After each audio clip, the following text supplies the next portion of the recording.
Olá, pessoal, sejam muito bem-vindos e muito bem-vindas à palestra dos pares da academia à sociedade. Como falar sobre ciência de forma assertiva? Eu sou Ana Beatriz Tuma, jornalista pela Universidade Federal de Uberlândia.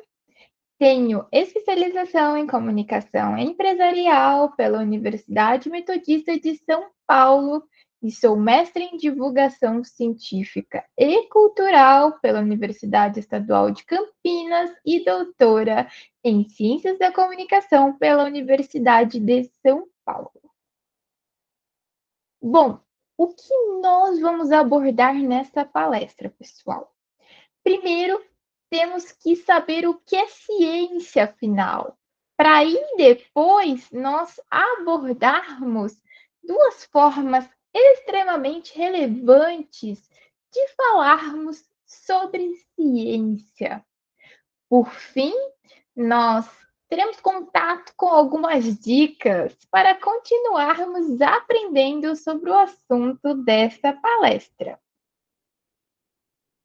Então, algumas definições de ciência, pessoal, são que a ciência é uma forma de descrever ou buscar entender a natureza ou a realidade e de resolver problemas da sociedade. Um exemplo bem recente é a pandemia de Covid-19. Em março de 2020, nós entramos então num período pandêmico dessa doença chamada de Covid-19, e naquela época ela era muito nova, muito desconhecida para toda a sociedade.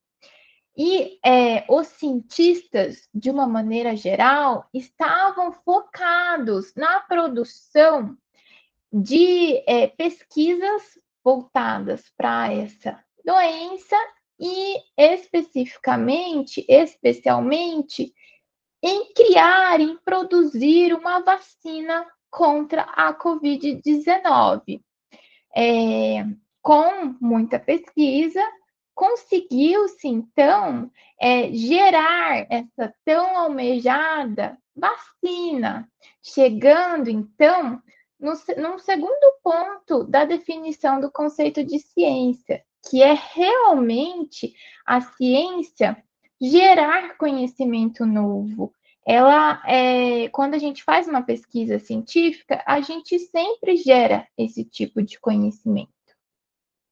Aí, pessoal, é importante a gente saber também que a ciência, ela sempre utiliza-se do método científico, que é um procedimento repetível por outros pesquisadores, por outros cientistas e compartilhável. Então, eu, Ana Beatriz, posso pegar o método científico utilizado por determinada cientista e criar e produzir, elaborar a minha pesquisa.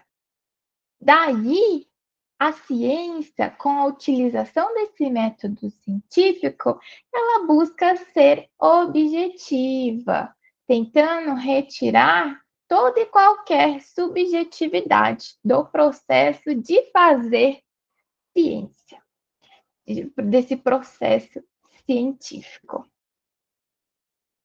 Vamos fazer um exercício imaginativo agora, pessoal? Vejam só essa imagem que aparece para vocês. Bom, nessa imagem, nós temos algumas pessoas fazendo anotações, medições, enfim, se debruçando em um ambiente arqueológico, tá? Então, elas estão pesquisando uma civilização antiga, uma cultura que já existiu em algum determinado momento da história. E aí eu quero saber, isso é ciência? Isso pode ser considerada uma pesquisa científica? Pensem aí. Bom, quem respondeu que sim, acertou.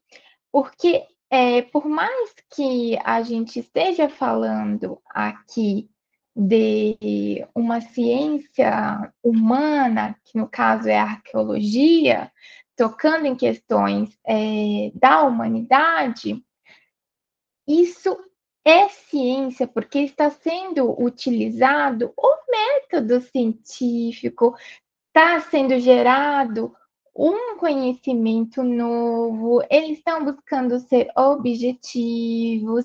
Então, gente, as ciências humanas, as sociais aplicadas, enfim, também são consideradas ciência. Muitas vezes as pessoas acham que só pode ser considerado ciência o que é ligado à medicina, à biologia, à matemática, engenharia, mas não. Então a gente tem que ter essa noção de que demais tipos de conhecimento, de áreas do saber, também são consideradas ciências por utilizarem aquelas etapas, aquelas descrições que nós falamos há pouco aqui na nossa palestra. E aí, a gente tem que perceber que a ciência, ela está presente no nosso cotidiano. Ó, então um exemplo muito simples que a gente tem contato sempre. Vejam essa imagem que aparece na tela de vocês. Nós temos uma mulher ouvindo possivelmente música no celular dela. Bom, o celular dela e o headphone que ela utiliza para ouvir música são aparelhos frutos da ciência. E não é só a tecnologia, não, pessoal, que é fruto da ciência. Muitas outras coisas também são fruto do conhecimento científico. A cadeira em que a gente se senta para estudar, para trabalhar, a nossa escrivaninha, a mesa do café da manhã, enfim, tudo à nossa volta, basicamente é fruto do conhecimento científico acumulado no decorrer de séculos de história. A gente, às vezes, é que não percebe. Inclusive, medicamentos, vacinas, tudo isso é fruto da ciência e que proporcionou a nós, seres humanos, termos uma vida mais longa e mais saudável, certo? Porque sem, por exemplo, esse tipo de produto, nós não teríamos chegado a.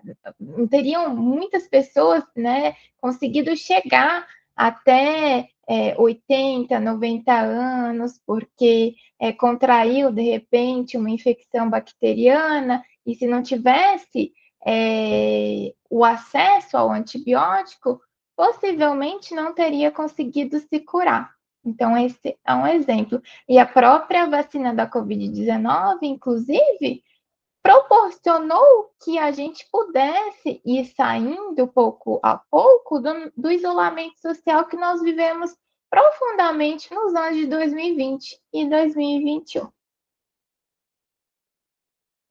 E uma coisa é certa: nunca na história da humanidade falou-se tanto sobre ciência como na pandemia de Covid-19, gente. Então, com essa pandemia, as pessoas, de uma maneira geral, começaram a se interessar sobre a ciência, sobre as produções científicas que estavam sendo feitas para combater essa enfermidade. Então, a gente teve não só essa produção científica, como também a veiculação de seus resultados. Tivemos muitas notícias, muitas reportagens, muitos cientistas indo falar com a população, explicar o que estava acontecendo, os avanços que estavam em processo, e, inclusive, alguns cientistas chegaram a se tornar referência pública para o consumo, para a obtenção desse tipo de notícia. Um exemplo muito claro é o do cientista Átila Yamarino, que sempre ele se preocupava em falar com a sociedade sobre o que estava acontecendo em relação à pandemia de Covid-19. Então, as pessoas, de uma maneira geral, elas estão mais conscientes sobre a importância da ciência em nossa sociedade. Nós temos, pessoal, duas formas muito importantes de para abordar a ciência. Uma dessas formas é a comunicação científica. E a outra forma é a divulgação científica. As duas formas, gente, elas são voltadas para tratar sobre a ciência, mas elas têm objetivos distintos. E quais são eles? Bom, vamos descobrir. A comunicação científica, pessoal, ela é focada na comunicação das informações especializadas entre os pares da academia. Ela fala, por exemplo, sobre os avanços e os aprimoramentos científicos. Então, olha só, isso que nós estamos fazendo nesse congresso, de falarmos sobre as nossas pesquisas por meio de resumos, de artigos científicos, é uma forma, então, de comunicação científica. Nós estamos falando com nossos pares da academia, certo? E se a gente pensar bem, há outros tipos de informação especializada que são tratados em outros tipos de congresso, né? Então, assim, nós estamos aqui entre os nossos pares da área de, muitas vezes, biologia, geografia, mas se a gente for para um outro tipo de congresso, eles já não serão mais nossos pares da academia. Por exemplo, num congresso especializado da área de letras, né? É um outro tipo de informação especializada que vai estar presente nesse congresso. Então, quem produz comunicação científica é um especialista no assunto comunicado. É um professor universitário, é um aluno de graduação, é um mestrando, um doutorando, tá? É alguém que já está iniciado naquele assunto em questão. E na comunicação científica, tá tudo bem a gente usar jargões científicos. O que são jargões científicos? São aqueles termos técnicos que a gente usa com os nossos pares da academia. Sabe aquele nemateuminto? Então, tá tudo bem eu falar com um colega meu da graduação, do mestrado, do doutorado, nemateuminto, se eu sou da área, por exemplo, da biologia. Mas, se eu for tratar de um outro público, como a gente vai ver daqui a pouco, isso já não é mais possível, tá? Então, nós temos essa utilização de jargões científicos e temos também um modo de produção muito característico da ciência, tá? Que é esse que emprega o método científico, como a gente já viu agora há pouco na nossa palestra, e utiliza um estilo de redação característico, que é esse também que a gente utilizou para estar presente aqui no Compis, que tem as regras do Congresso, né? A gente tem que seguir um template específico, tem que seguir normas técnicas específicas, por exemplo, a ABNT, a APA, tá? Então, tem a sessão de introdução, depois a gente faz um desenvolvimento do artigo, e aí chega nas considerações finais, conclusão. Então, é muito específico o modo de produzir comunicação científica. E nós temos diversas formas de comunicar o conhecimento especializado. Então, uma dessas formas é o artigo científico, o resumo, como a gente está fazendo aqui no Compis, os trabalhos de conclusão de curso, de graduação, de especialização, são também formas de comunicação científica, as dissertações de mestrado, as teses, os livros científicos, as resenhas, entre outras formas de nós nos comunicarmos com os nossos pares da academia. Outra forma que nós vamos tratar agora de falarmos sobre ciência é a divulgação científica. E o que é isso, Ana? Bom, a divulgação científica, pessoal, ela é focada em aproximar a ciência, o conhecimento científico, e os cientistas da sociedade em geral. E ela não trata só das novidades da área, ela trata sobre a história da ciência, enfim, de tudo que tem relação com a produção do conhecimento científico e dos cientistas. E, gente, vamos pensar uma coisa? Olha só, nós somos iniciados em um aspecto, em uma área da produção do conhecimento científico. Mas vocês vão de concordar comigo que, de uma maneira geral, a gente não é especialista na maior parte das áreas da ciência. Então, a gente também, na maior parte das vezes, está fazendo parte da sociedade que recebe a divulgação do conhecimento científico. Nós somos especializados em só uma partezinha da ciência, mas todo o restante, a gente é leigo tanto quanto outras pessoas. E aí, quem é que pode fazer divulgação científica? É só o cientista? Não. Quem pode fazer divulgação científica é toda e qualquer pessoa interessada em divulgar a ciência. Então, são os cientistas, são os jornalistas, são os estudantes de ensino médio, graduandos, mestrandos, mestrandos, pós-doutorandos, doutorandos, enfim, qualquer pessoa que tenha este interesse. Só que, como o conhecimento científico ele tem que chegar para a sociedade, a gente não pode fazer uso das mesmas estratégias da comunicação científica. Então, lembra os jargões científicos que nós falamos agora há pouco?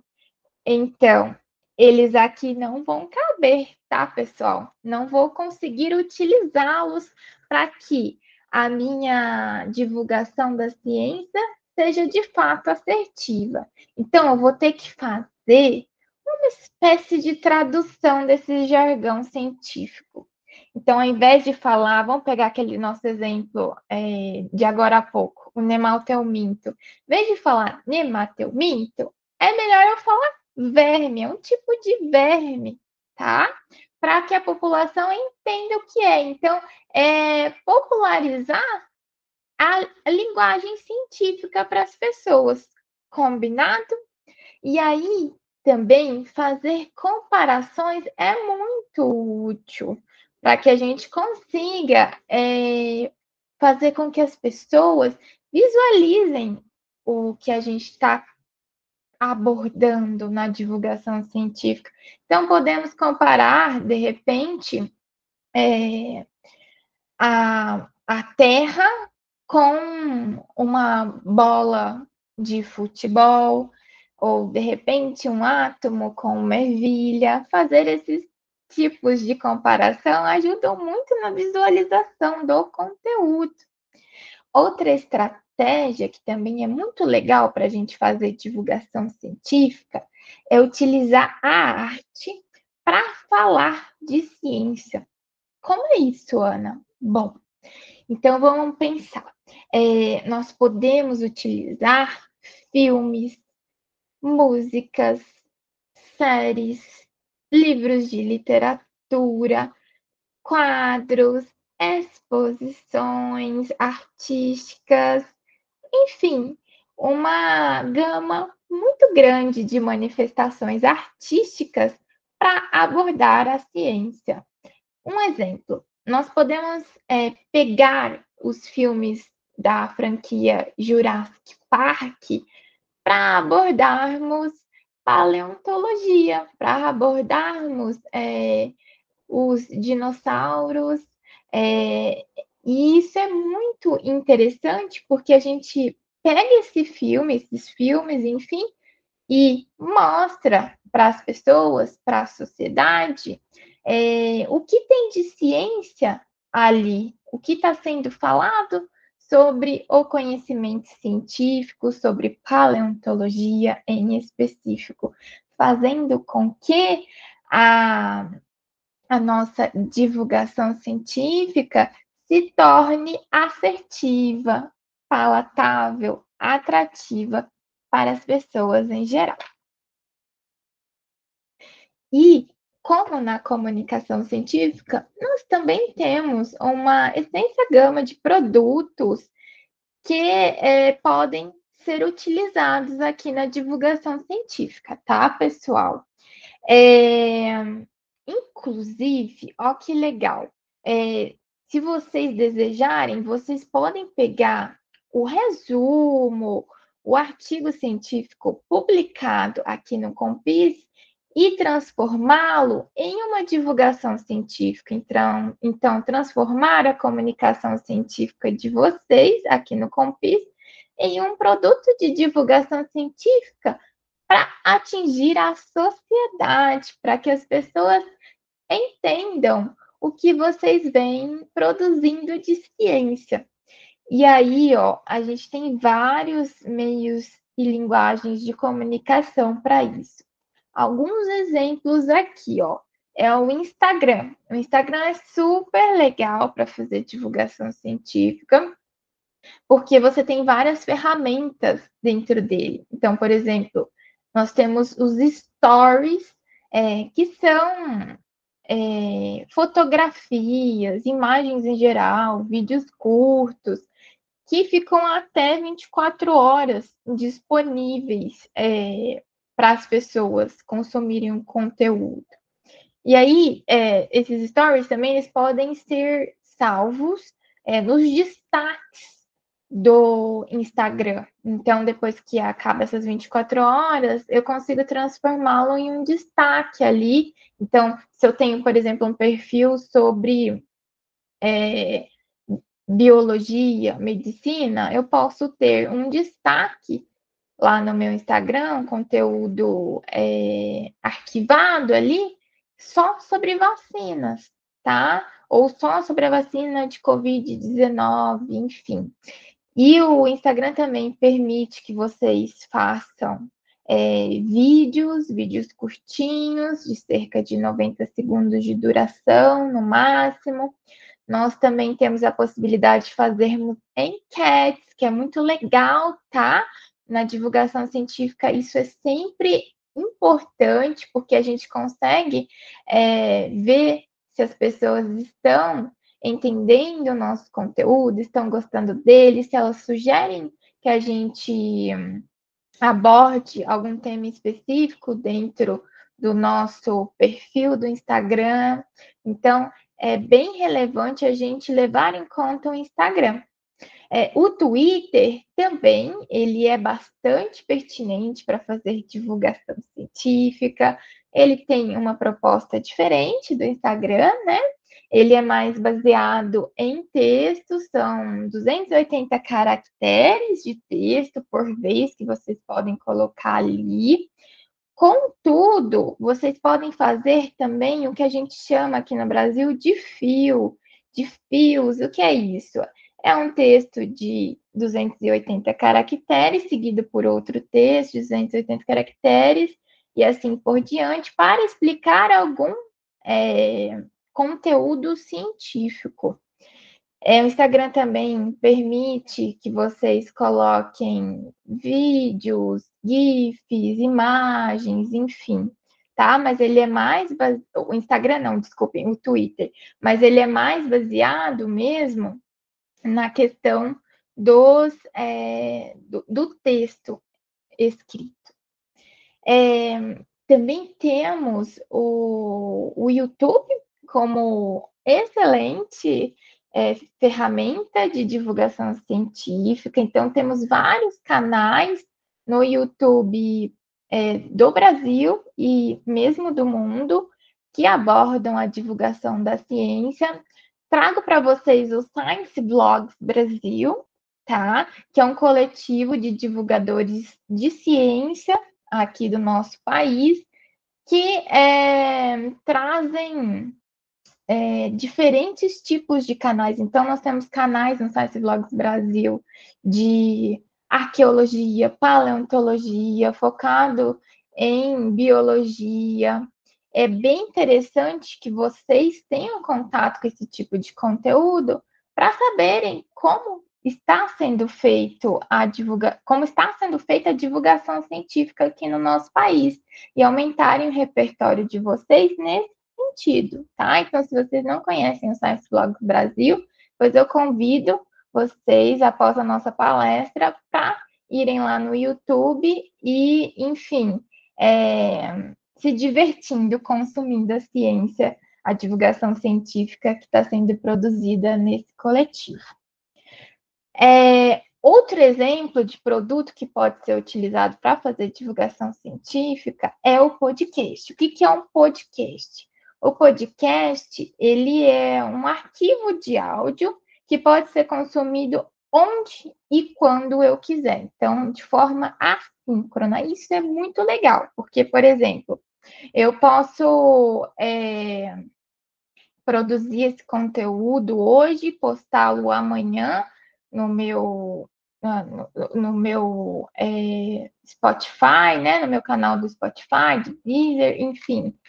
E a pessoa pode consumi-lo de imediato, ou só daqui a uma semana, um mês, enfim, e onde ela quiser. Por exemplo, indo viajar dentro de um avião, dentro de um ônibus, dentro de um trem, de um metrô. Isso é realmente muito bacana.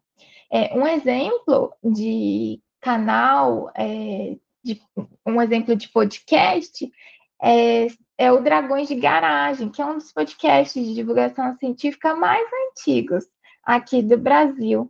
E convido vocês também a irem até o site deles e ouvirem alguns dos episódios para verem como eles estão fazendo a divulgação de ciência, tá? E aqui nos Dragões de Garagem também eles abordam as diferentes áreas da ciência, humanidades, as ciências da vida, as ciências exatas, enfim, e isso é bastante legal. Mas nós também temos outros podcasts bastante interessantes na área da divulgação científica que, enfim, vale a pena vocês terem contato, procurarem na internet, enfim. A gama de produtos na área de divulgação científica é realmente muito grande. Então, em linhas gerais, pessoal, a gente tem que tanto comunicação quanto a divulgação científica, elas tratam sobre a ciência. Só que elas têm objetivos, linguagem e público específicos. Então, o objetivo da divulgação científica é falar sobre ciência para a sociedade de uma maneira geral, usando então uma linguagem que não tem jargões científicos, ou, enfim, a tradução deles ali se fala nemateuminto, mas em seguida se fala que é um tipo de verme, tá? E é para um público específico, né? Que é essa sociedade em geral. Já a comunicação científica, ela tem o objetivo de tratar sobre ciência para os pares da academia. Então, de biólogos para biólogos, por exemplo, com uma linguagem muito específica do mundo da ciência, usando o método científico, as normas técnicas em vigor, né? O tipo de redação também, com começo, meio e fim de um artigo científico, por exemplo, com o público, né? Voltado, o público a ser atingido é o público mesmo que entende a nossa linguagem. E aí eu tenho que me perguntar, então, quando eu quero falar sobre ciência, eu quero falar sobre ciência para os meus pares da academia ou eu quero falar sobre ciência para a sociedade de uma maneira geral? E ainda assim, pessoal, para ser bastante assertivo, eu preciso pensar, e se for a divulgação científica, né, com que tipo de público dentro da sociedade eu quero falar? Eu quero falar com crianças, com jovens, com adultos, idosos, enfim, porque isso tudo faz com que eu direcione a minha abordagem para cada vez mais ser assertiva, para eu atingir de maneira bem satisfatória essas pessoas, para que elas tenham um conteúdo de ciência bem absorvido, bem trabalhado, enfim. Então, qual dessas comunicações mais se adequa para o que eu quero? E claro, pessoal, eu posso fazer comunicação científica e divulgação científica, tá? Só que eu tenho que lembrar que cada uma tem seu objetivo, linguagem e públicos próprios. Aí, agora, pessoal, vou dar algumas dicas para que vocês, se tiverem interesse, continuem se aprofundando no campo da comunicação científica e da divulgação científica. A primeira dica é que há muitas especializações, mestrados, doutorados, cursos de extensão, cursos de curta duração, oficinas, atualmente no Brasil, que são focados nessas áreas que a gente conversou aqui na nossa palestra, tá? Então, um exemplo de especialização e mestrado voltado para essa área é o do Laboratório de Estudos Avançados em Jornalismo da Unicamp, tá? O LabJOR Unicamp, que oferece esse tipo de formação para as pessoas que já têm graduação. Então, fiquem de olho no que tem sido produzido no LabJOR. E aí, pessoal, também é interessante que vocês acompanhem o trabalho da Rede Brasileira de Jornalistas e Comunicadores de Ciência, que é carinhosamente chamada de Rede Consciência. Essa rede tem canal no YouTube, tem a página no Instagram, Twitter, que vocês podem ficar atentos para verem cursos, enfim, mestrados, artigos, dicas. Obrigada e até a próxima. Um abraço.